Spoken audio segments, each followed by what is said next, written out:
রেমিটেন্সের ক্ষেত্রে বড় ধরনের ধাক্কা খেয়েছে বাংলাদেশ। দেশে 5 দিনের জন্য ইন্টারনেট বন্ধ থাকায় ব্যাংক ও মোবাইল আর্থিক সেবার এমএফএস এর মাধ্যমে রেমিটেন্স সংগ্রহে বড় ধরনের ধাক্কা লেগেছে। রেমিটেন্সের এই নেতিবাচক প্রবাহ দেশের বৈদেশিক মুদ্রার সঞ্চয় বা রিজার্ভের ওপর চাপ সৃষ্টি করতে পারে। এ অবস্থায় বেশ দুশ্চিন্তায় পড়েছে সরকার। নানা কৌশলে যে কোনো মূল্যে রেমিটেন্স বাড়াতে কাজ করতে শুরু করেছে কেন্দ্রীয় ব্যাংক।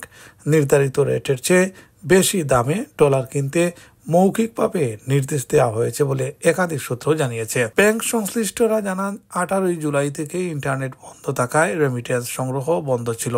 এরপর সীমিত পরিসরে ব্রডব্যান্ড ইন্টারনেট সেবা চালু হলে রেমিটেন্স সংগ্রহ শুরু হয়। কিন্তু ব্রডব্যান্ড ইন্টারনেট সেবা আংশিক চালুর পর ব্যাংক ও এমএফএস এর রেমিটেন্স সংগ্রহ স্বাভাবিকের তুলনায় ব্যাপক কমেছে। অথচ স্বাভাবিক সময়ে প্রতিদিন প্রায় 80 মিলিয়ন থেকে 100 মিলিয়ন ডলার রেমিটেন্স বাংলাদেশে পাঠানো হয়। এদিকে আন্তর্জাতিক মুদ্রা তহবিল IMF balance of payment manual 6 January 30 June পর্যন্ত বাংলাদেশের রিজার্ভের পরিমাণ দাঁড়িয়েছে 21.78 মিলিয়ন ডলার।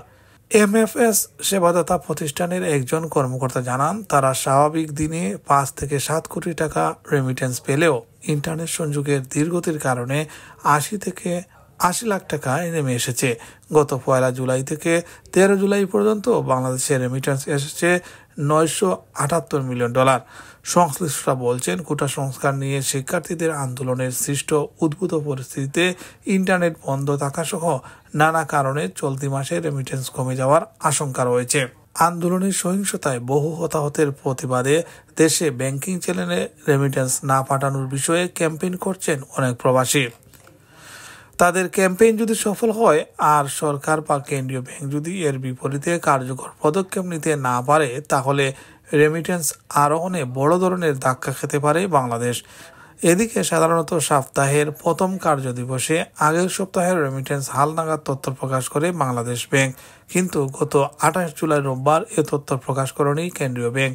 তবে বাংলাদেশ ব্যাংকের নির্ভরযোগ্য সূত্র তথ্য অনুযায়ী গত সপ্তাহে 19 থেকে 24 জুলাই দেশে রেমিটেন্স এসেছে মাত্র 7 কোটি 80 লাখ ডলার। এর আগে 1 থেকে 18 জুলাই এসেছিল 142 কোটি 20 লাখ ডলার। এই হিসাবে গত সপ্তাহে দেশে রেমিটেন্স আসা উল্লেখযোগ্য পরিমাণে কমে গেছে। এ বিষয়ে পলিসি রিসার্চ ইনস্টিটিউটের নির্বাহী পরিচালক ডক্টর আহসান এইচ মনসুর বলেন, রাজনৈতিক পরিস্থিতির কারণে রেমিটেন্স কমে গেছে।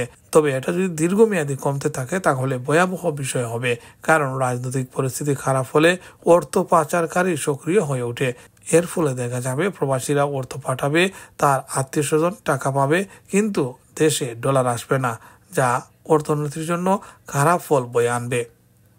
Zakir Hussain, London Bangla voice.